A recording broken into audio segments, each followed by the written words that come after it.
يا رازق النمله ببطن الصخره، الف حمد وشكر ليك يا رب. انت لسه هنا يا اجري يلا هات حد يشتري فراخ. طب استنى هرجعك البيت. لا انا قاعد هنا في الارض مش همشي. جريت بسرعه، جبت تاجر فراخ، جه وشال الفراخ في قفاص على العربيات وحاسبني ومشي. قعدت مع ابويا في الارض مش مصدقين نفسنا واحنا ماسكين الفلوس.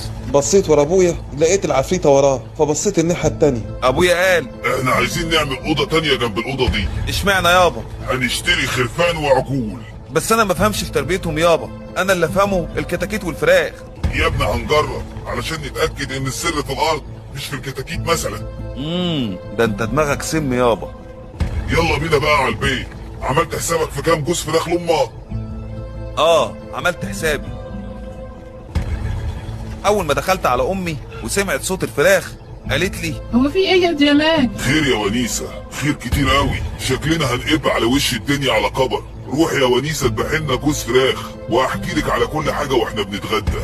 وانت روح اشتري خروف ونعجه وحبه برسيم وعلى الارض عيدي. مش لما ابني الاوضه الاول يابا هسيبهم في الارض مكشوفين كده؟ يا تحطهم في اوضه الفراخ او اربطهم جنبها لحد ما تبني اوضه تانيه. ما تضيعش علينا ايام، احنا ضيعنا ورانا سنين.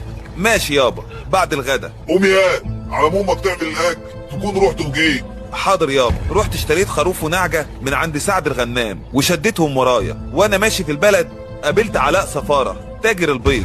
رمى عليا السلام وقال لي ولا يا ماجد عندك بيض يا ابن حلال؟ ده انا كنت هكلمك تجيلي بكره على الارض الجديده. ايه ده؟ هو انت اشتريت النص ايراد؟ انا اشتريت الفدان اللي جنب ارضنا بتاع متولي بيه. الارض المسكونه ايا كان. عندك بيض يعني؟ طبعا عندي. هات العربيه وحصلنا على الارض بس ما تتاخرش. سحبت الخروف والنعجه وكملت طريقي ناحيه الارض ودخلت الاوضه علشان افضيها من البيض. طلعت البيض كله من الاوضه ورصيته في ركن بره على ما جه الواد صفاره ولم البيض في صناديق وحملها على العربيه بتاعته. دخلت الخروف والنعجه الاوضه ومعاهم كام كتكوت. حطيت للخروف والنعجه برسيم وقفلت الاوضه وروحت على البيت. لقيت امي جهزت الاكل وقاعدين مستنيني. وديت النعجه والخروف؟